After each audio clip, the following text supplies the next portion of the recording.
Ya, halo guys semuanya. Nah, kita lanjut pembahasan kita mengenai contraction atau penyingkatan dua kata di dalam bahasa Inggris menjadi satu kata yang ditandai dengan ada apostrophe, ya, atau tanda kutip atas.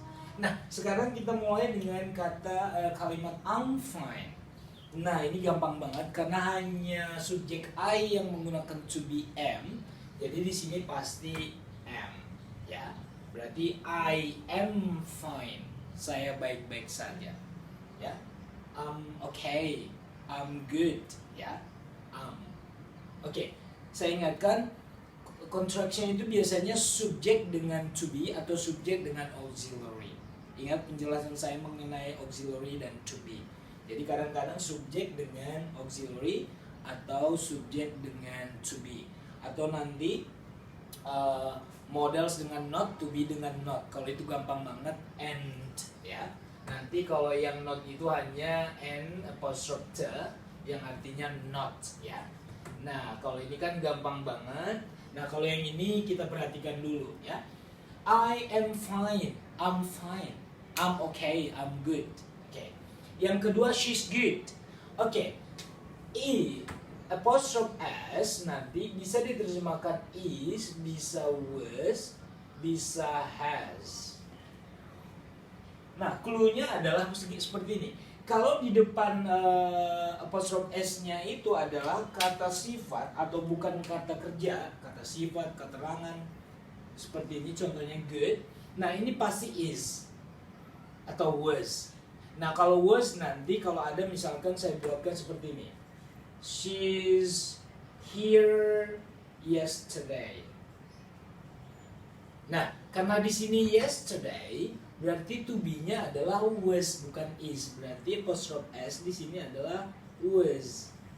Nah, karena ini adalah tidak ada keterangan time signalnya, keterangan waktunya, berarti kita bisa artikan is. She's good. She's my sister. She is my sister. Berarti di sini terjemahan bukan terjemahannya. Penjelasannya apostrophe s-nya adalah is. Bukan has, ya. Bukan juga was karena ini adalah tidak ada keterangan waktunya. Tapi kalau ada keterangan waktunya yesterday, 2 days ago, berarti dia was. Itu clue-nya. Tadi is atau was dipakai ketika di depan is dan was itu bukan kata kerja. Oke.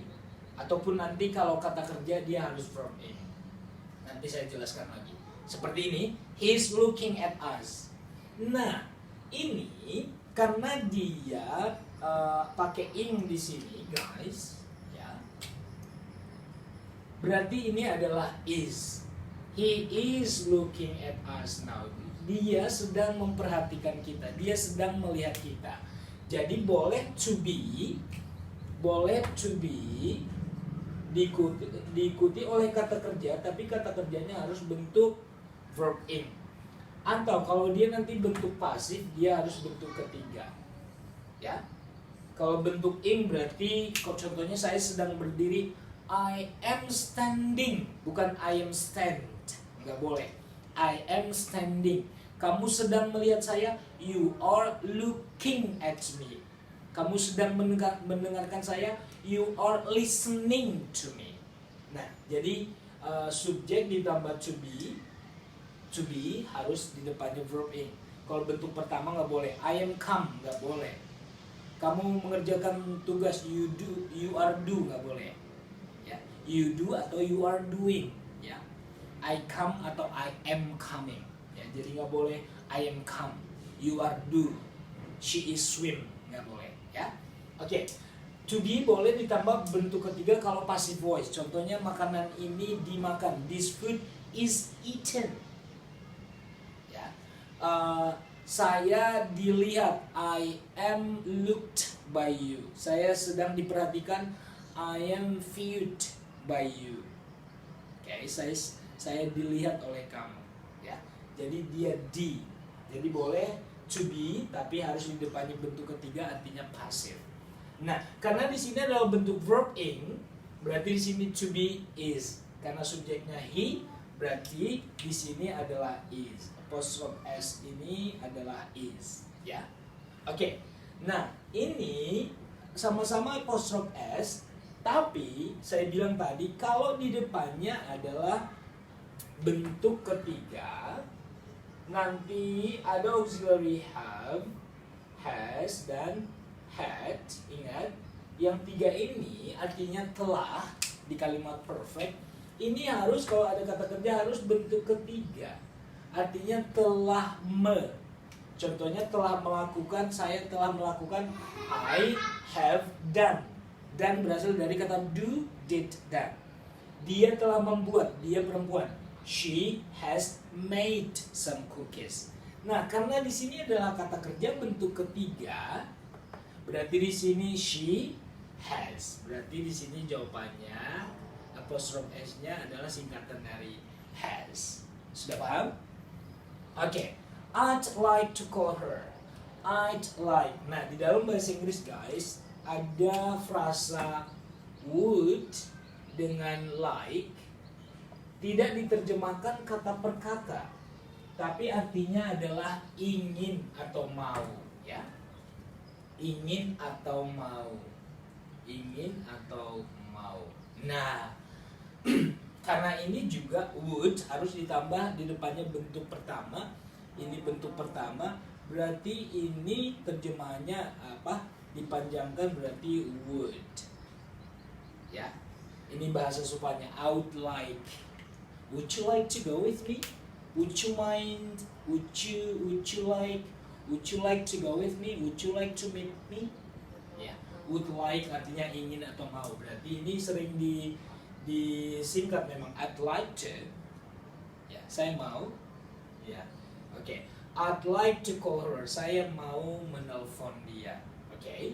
Nah, berarti di sini would, karena di sini ada kata like, bukan had. Karena nanti ada kalau singkatan the, ya, ini bisa would, bisa had. Ya. Oke, kita langsung lanjut ke sini aja lah. Pindah ke sini. She'd moved to Bali. Ingat penjelasan saya tadi. Have, has, had. Kalau ada kata kerja di depannya harus bentuk ketiga, artinya telah bentuk perfect. Lihat ini, karena kata kerjanya di sini adalah bentuk ketiga, moved. Ini berarti dia had. She had moved to Bali. Dia telah pindah ke Bali. Berarti terjemahan yang tepat di sini adalah bukan terjemahan. Kepanjangan dari singkatan the ini adalah had. She had moved to Bali. Dia telah pindah ke Bali. Ini past perfect, ya. Have, has, bentuk pastnya adalah had. Kalau ini present perfect, kalau ini past perfect. Oke.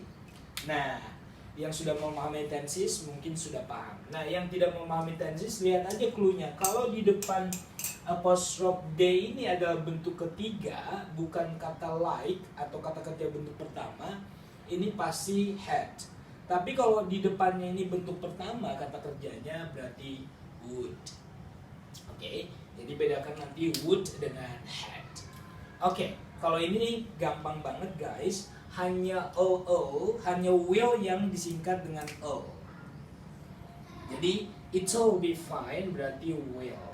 It will be fine. Ya, hal itu akan baik-baik saja. It will be okay. It'll. Ya, bukan it'll tapi it'll. It'll be fine. It'll be okay. Okay. Nah, ini you can't. Ini yang saya bilang tadi. Ini adalah modals yang ditambah not. Modal can ditambah not. Saya bilang tadi hanya not yang disingkat dengan n apostrophe t. Ya. Jadi ini not berarti can not. Oke. Couldn't berarti could not. Oke, sudah paham sampai di sini? Ya. Didn't berarti did not. Don't berarti do not. Nah, yang ini agak unik. Kalau will not, singkatannya agak unik guys. Will not, bukan willn't, tapi want. Ya, ini yang paling unik ya. Will not, won't. Ada satu lagi. Kalau is digabung dengan not disingkat isn't. Are ditambah not kalau disingkat aren't.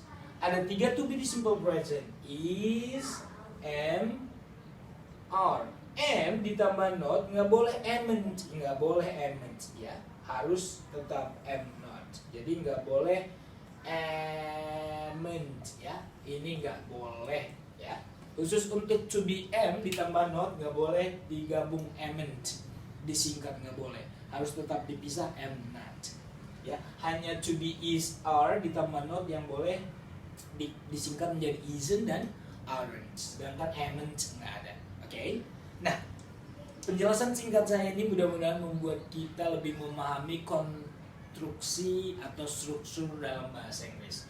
Mudah-mudahan hal ini, topik ini membuat kita lebih memahami bahasa Inggris ketika kita melihat teks, membaca teks, dan mendengarkan orang berbicara. Karena contraction ini untuk orang Inggris sering dipakai dalam percakapan sehari-hari. So, I'm Gunawan Tamunzariu. Thank you for watching. I do hope my topic about contraction will make us understand more about the structure of English sentences. So, I'll see you next with other topic, and goodbye.